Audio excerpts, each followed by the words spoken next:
El poder en tus manos. La cobertura electoral de RPP.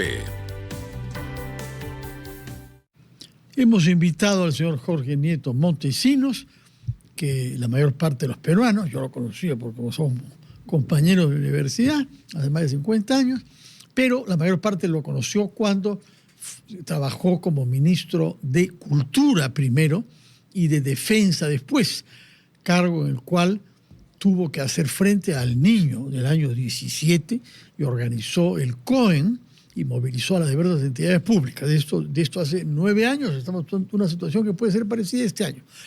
Antes de entrar a algunos temas que tienen que ver con su plan de gobierno y con sus propuestas, quisiera que ayude al público a que se oriente respecto de usted. ¿Cómo se define políticamente? ¿Quién es Jorge Nieto? Si alguien que puede tener curiosidad por su partido o por usted mismo, pero quiere que lo ayuden a saber dónde ubicarlo en el espectro político de nuestro país. Bueno, yo siempre digo que el espectro político tal como está definido, esa topografía entre izquierda, derecha, centro, es una topografía un poco antigua y atrasada, porque los cambios y la velocidad de los cambios en el mundo ha sido de tal magnitud que en realidad pues, esas identificaciones quedan como especie de señas de identidad, ¿no? de persistencia, ya diría, incluso en algunos casos de terquedades. Pero más allá de eso, para la tranquilidad de la gente que reclama que uno se ubique en ese espectro, nosotros en nuestra declaración de principios definimos al Partido del Buen Gobierno como un partido de centro transformador. Y esa es la ubicación en la que estamos. Tiene que ver con varias cosas, pero una de ellas, creo que la más relevante, es con el hecho de que tenemos una profunda convicción de que el Perú necesita ser unido, que necesitamos acabar con los discursos de odio y de confrontación y que debemos unir a todas las capacidades que el Perú tiene para darle un rumbo y hacer que toda su potencia se despliegue. Por tanto, es una motivación, digamos, para, digamos, ubicarse en ese espectro ideológico intelectual, pero sobre todo una motivación política. Necesitamos unir al Perú. Permítanos, a propósito de unir al Perú, ir a la franja electoral, señor Nieto, y regresamos. ¿Tenemos una pausa? ¿O no? Vamos a continuar hasta el final con usted entonces. En las giras que usted ha hecho, siendo un hombre que está enraizado familiarmente en el sur, ¿no? Tanto en Arequipa como en el Cusco, tengo entendido, sus apellidos parecen sugerirlo, Nieto y Montesinos. ¿Qué es lo que ve como reclamo mayor? Bueno, depende. Hay regiones en las cuales el reclamo principal es la seguridad. Lima es una de ellas, pero no solo Lima, hay otras regiones del Perú, Trujillo, La Libertad. Sobre todo costa, ¿no? Sobre todo la costa.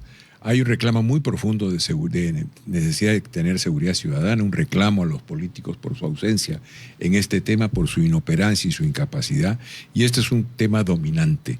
Pero hay otras regiones donde el reclamo de seguridad no es tan intenso porque no existe tanto problema de inseguridad y lo que se reclama más bien es la presencia de un Estado ausente que se expresa en servicios públicos de calidad, que se expresa en apoyos.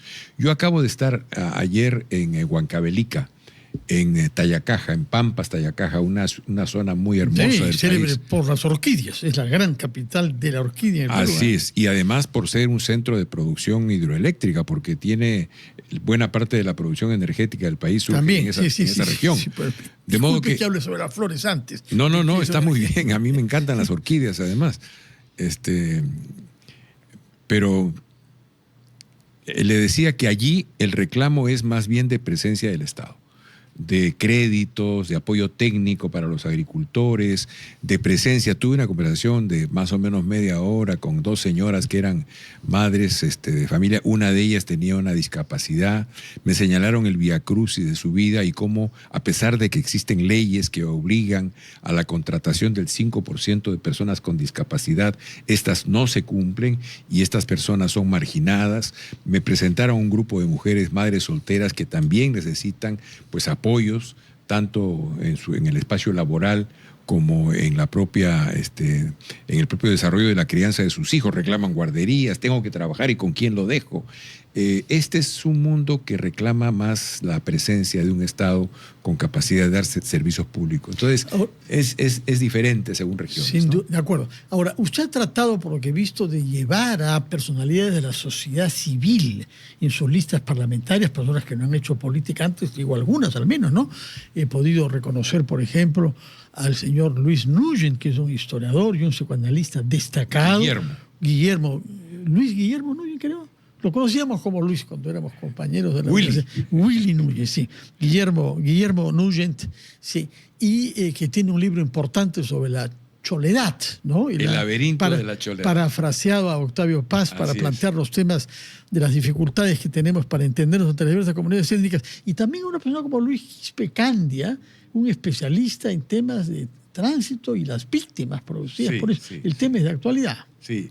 Bueno, nosotros tomamos 2 decisiones en materia de las listas parlamentarias. En general, al Senado tenemos gente de mucha capacidad y de mucha competencia, y mucha de ella gente que por primera vez hace política. Es el caso de Guillermo Nugent, que tú estás citando, pero es también el caso de Luis Quispe Candia, que ha tenido una presencia pública constante en materia de transporte, pero que no ha hecho propiamente política. Y hemos decidido así porque yo he venido repitiendo una y otra vez que si la gente honesta y trabajadora y competente y capaz no ocupa su lugar en la política, la van a ocupar los corruptos. Entonces hemos propiciado con el partido que estas gentes entren a nuestras listas, y en el caso de las listas a diputados hemos preferido, no siempre, pero hemos preferido en general, proponer a gentes que están entre los 25 y los 35 años. Es decir, hemos abierto el partido, sus listas, para que líderes jóvenes que están empezando sus carreras, gentes que están en los 25, 26, 27 años, por ejemplo, Pamela, la candidata nuestra, el número 2 en el Parlamento Andino, que además es presidenta de la Federación Universitaria de San Marcos, es parte de nuestra lista, y así como ella hay otros muchachos que están participando, porque hemos querido abrir el espacio para los jóvenes. Necesitamos jóvenes en la política, necesitamos una renovación de liderazgos. Hablando hasta autoirónicamente, Fernando, pues yo soy parte de las rentas políticas del país, ¿no? Ya debería haber unas nuevas generaciones empujando, pero no las ha habido. ¿Por qué no las ha habido? Porque los espacios de formación de los liderazgos políticos son 2. Uno, los partidos políticos. Pero los partidos políticos ya no se detienen a plantear el tema de la formación de sus líderes. Aunque reciben plata para eso, ¿eh? Aunque reciben dinero para eso, pero no lo hacen. Y por tanto, no negligen esa tarea de formación de nuevas promociones, de nuevas generaciones. Y el otro lugar donde se forman los políticos, lo sabes perfectamente, es la universidad. Los chicos a los 20, 22 años, 23 años hacen política en las universidades, hacen política universitaria. Y en esa acción van aprendiendo los rudimentos y finalmente después se trasladan a la vida política nacional y se convierten en líderes nacionales. Pero por ley y por iniciativas privadas, en realidad se ha casi prohibido la política en las universidades. Se la ha desterrado. Es un gravísimo error. Yo sé que la acción política de los jóvenes en las universidades genera pues problemas, dificultades, tiempos. Entre espíritus estrechos, ¿no? ¿Perdón? Entre espíritus estrechos, pero cualquier hombre adulto comprende que es lo propio de la juventud, enamorarse por una parte y politizarse por otra. Claro, alguna vez le escuché decir a Víctor Raúl Aya de la Torre en su campaña del 78, hablándole a los jóvenes que su primer voto iba a ser como su primer beso, ¿no? Y que lo cuidaran con mucho... Bueno, era un hombre sabio. Ahora bien, yo he visto que usted, respecto de seguridad ciudadana, condiciona mucho el éxito de la política a que no haya corrupción en el Estado y que no haya la tentación de la complicidad por grandes cantidades de dinero con los grupos criminales. Y por eso he visto que insiste en 3 temas que no he visto en otros. Por una parte, derogación inmediata de lo que usted llama leyes pro crimen, que habrían sido votadas por el Congreso, aunque los congresistas se mueren antes de reconocer que ese sea el caso. En segundo lugar, usted propone dar un rol mayor a la Superintendencia de Banca y Seguros y a la SUNAT para saber quién está comprando qué y qué está asegurando. Y la otra cosa que me pareció original es que exista un padrón de los funcionarios públicos con condenas por corrupción, que no quepan dudas de quién ha hecho qué, para que no se siga teniendo confianza en ellos. Contéstenos esos 3 puntos. Yo soy empezó por el último. Yo soy partidario de la muerte civil de los funcionarios que han cometido actos de corrupción. Todo aquel que ha cometido actos de corrupción contra el Estado, siendo funcionario público, no debe volver nunca a la función pública. Eso es muerte civil, porque quien hace eso traiciona a su responsabilidad y traiciona al Estado. Y tenemos que ser drásticos en eso. Y para trasladarme al otro lado... Por el momento lo que hay es mucho laxismo, ¿no? No, y la gente se acomoda. Pasa lo mismo con el otro lado de la mesa de la corrupción. Un lado de la mesa son los políticos corruptos. El otro lado de la mesa son los empresarios mercantilistas que buscan generar rentas y apropiarse de esas rentas dándole su propina. Pero usted al considera político. que las asociaciones empresariales se han movido mucho más. Hay cláusulas ahora que adoptan muchos de los gremios empresariales. Y me parece muy bien. Velan por eso. Me parece muy bien. Conclusiones de lo que hemos vivido. Me ¿no? parece muy bien. Me parece muy bien, Fernando. Pero lo que no me parece bien es que yo tenga una empresa que genera actos de corrupción, pues entonces me descubren, pago un dinero como multa, doy información y luego voy y yo mismo creo otra empresa con la cual sigo negociando con el Estado. No.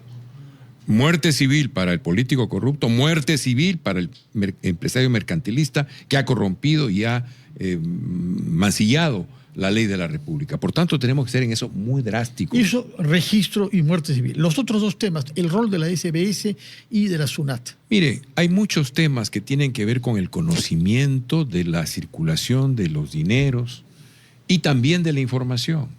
En una mesa de conducción de una política contra el crimen tendrían que estar las empresas telefónicas colaborando con el Estado, porque ellos tienen la información de cuáles son los chips y los teléfonos con los cuales ocurren estos chantajes, estas extorsiones, y al mismo tiempo cuáles son aquellos en los cuales se depositan vía estos nuevos mecanismos de depósito de dinero el resultado de estos chantajes. Por tanto, requerimos mirar mucho más allá de solo la acción policial. La acción policial es muy importante, pero necesitamos mirar las otras partes del problema que nos permita tener un mayor control del proceso criminal. Y eso es factible, se puede. Y se puede más si es que nosotros lográramos, como el Partido del Buen Gobierno lo está proponiendo y tenemos un plan ya para eso, si se lograra una muy alta digitalización del Estado. Porque eso nos permitiría incorporar a nuestro razonamiento, cosa que no hacemos, el enorme auxilio de la inteligencia artificial que nos permitiría procesar millones de datos en muy poco tiempo. Claro, eso para el Perú le abre una serie de dificultades. Ya la aplicación, la digitalización del Estado va a ser muy resistida por todos los sectores corruptos. El tiempo corre y yo quiero hacerle una última pregunta rápidamente, por favor. Usted propone derogar las leyes pro crimen. ¿Cuál le parece la más característicamente grave? Mire, una de ellas tiene que ver con la modificación del tipo penal de crimen organizado. Se la ha hecho más complicada, se la ha hecho más compleja, se la ha hecho más difícil de aplicar. Por tanto, eso tiene que ser cuando menos revisado. Yo digo derogado, pero cuando menos revisado. Esa es una. La otra tiene que ver con el tema de los allanamientos, en donde tiene que haber una serie de procedimientos previos que en la práctica le avisan al delincuente, oye, voy a ir a intervenir. Esconde tus cosas. Esconde tus cosas porque voy a ir por ti, ¿no? Entonces, eso no puede ser, pues, porque parte del trabajo de investigación es la sorpresa. La sorpresa. Y junto con ella, esas dos leyes, hay otras más que hacen exactamente lo mismo. O dificultan los tipos penales o dificultan la acción de la justicia frente a la criminalidad. Esas leyes no nos han hecho bien y se ve en la criminalidad, Fernando. Muy bien. No se ha incrementado la criminalidad en los últimos años solo porque los criminales son más malos, sino porque las autoridades no están teniendo la suficiente fuerza para hacerlo. Sin duda, y hay algunas corruptas además. Muy corruptas. Muchísimas gracias, señor Jorge Nieto Montesinos, fundador y dirigente del Partido del Buen Gobierno, cuyo nombre se inspira del cronista yacuchano Huamán Poma de Ayala, ¿no? Así es. Ya hace siglos. Nueva crónica y buen gobierno. Muchísimas gracias por su presencia, buenas noches. Gracias a ustedes por su sintonía, que pasen una buena noche. Nos vemos mañana a las 7 en la siguiente edición de Las Cosas Como Son. Buenas noches.